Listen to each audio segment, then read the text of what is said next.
This channel does not promote any violent, harmful, or illegal activities. All content provided by this channel is meant for an educational purpose only. X হ্যান্ডেলে post করেছেন স্বয়ং প্রধানমন্ত্রী নরেন্দ্র মোদী। সেই post আমরা দেখাচ্ছি, দেখুন। নরেন্দ্র মোদী তিনি লিখেছেন, মিঠুন চক্রবর্তী মর্যাদাপূর্ণ দাদাসাহেব ফালকে পুরস্কার পাওয়ায় আমি খুশি। এটা ভারতীয় চলচ্চিত্রে তার অতুলনীয় অবদানের স্বীকৃতি। তিনি একজন সাংস্কৃতিক আইকন। বহুমুখী অভিনয়ের জন্য তিনি সব প্রজন্মের কাছেই প্রশংসিত। তাকে অভিনন্দন ও শুভেচ্ছা। এক্স হ্যান্ডেলে পোস্ট প্রধানমন্ত্রী Narendra Modi. Fair and bright night and day cream, ত্বক থাকবে ব্রাইট সারাদিন, পলিউশন ফ্রি, ঠিক যেন রাতের ফোঁটা সাদা ফুল। সারাদিন হ্যাপি ব্রাইট স্কিন। অশ্বিনী বৈষ্ণব তিনিও এক্স হ্যান্ডেলে পোস্ট করেছেন। কি লিখেছেন দেখাবো। তিনি লিখেছেন, সিনেমা জগতে মিঠুনদার অভাবনীয় যাত্রাপথ প্রজন্মের পর প্রজন্মকে অনুপ্রাণিত করবে। ভারতীয় চলচ্চিত্রে তার আইকনিক অবদানের জন্য দাদাসাহেব ফালকের বিচারকেরা কিংবদন্তি অভিনেতা মিঠুন চক্রবর্তীকে পুরস্কৃত করার সিদ্ধান্ত নিয়েছেন। এই ঘোষণা করতে পেরে আমি নিজেকে সম্মানিত মনে করছি, লিখেছেন কেন্দ্রীয় তথ্য সংস্কৃতি মন্ত্রী অশ্বিনী বৈষ্ণব। আর এই পুরস্কার পাওয়ার পর আপ্লুত মিঠুন চক্রবর্তী তার অগণিত ভক্তদের এই পুরস্কার তিনি ডেডিকেট করেছেন। কি বলেছেন খোদ মহাগুরু শোনাবো আপনাদের। একটা কলকাতার অন্ধ গলি থেকে উঠে আসা ছেলে, বোম্বেতে ফুটপাতে থেকে লড়ে আজ এখানে এসেছি। তাকে এত বড় সম্মান দিলে সে কি বলবে, কিছুই বলতে পারে না। আমি বাকরুদ্ধ হয়ে গেছি।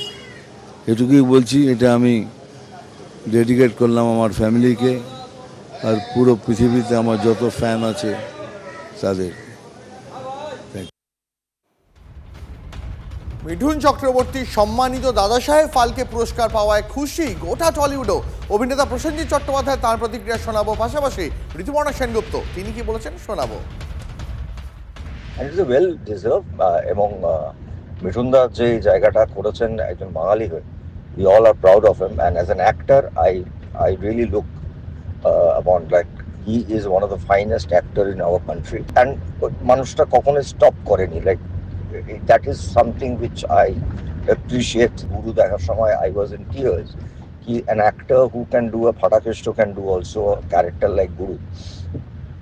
So I am a huge fan, and আমার প্রচুর regards, pranam দাদাকে, and it's well deserved. We all are proud of him, and it's a moment to celebrate. একদম আনন্দে আত্মহারা, ভীষণ ভীষণ ভালো লাগছে। এবং মিঠুনদার জন্য তো এটা অ্যাবসলিউটলি কমপ্লিটলি ডিজার্ভিং একটা অ্যাওয়ার্ড, এবং এই পুরস্কার, এই সম্মান মিঠুনদার একেবারেই প্রাপ্য।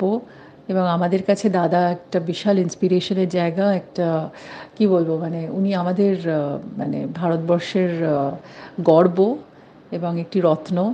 এবং দাদার লেগেসি, দাদার কাজ, দাদার এত বছরের সাধনা, এত অসাধারণ অসাধারণ দাদা কাজ করেছেন এবং করে যাচ্ছেন, সেগুলোর মানে কোনো মানে ছিল তুলনাহীন।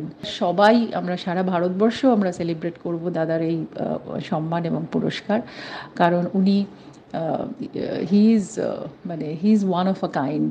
মানে মিঠুন চক্রবর্তী একজনই হয়। Thank you. দেখুন, মিঠুন চক্রবর্তী একাধারে অভিনেতা, অন্যদিকে রাজনৈতিক ব্যক্তিত্ব। আমরা সকাল থেকে অপেক্ষা করছিলাম যে রাজনীতির জগতে যারা আছেন তারা বিষয়টাকে কিভাবে দেখেন। এক্স স্যান্ডেলে কুণাল ঘোষ পোস্ট করেছেন। তিনি লিখেছেন, শিল্পী মিঠুনদাকে অভিনন্দন, শুধু অনুরোধ, দীর্ঘ উপেক্ষার পর আপনার জন্য পদ্মশ্রীর জন্য প্রয়াত প্রণব মুখোপাধ্যায়ের চিঠি ও চেষ্টার দিনগুলো ভুলে যাবেন না।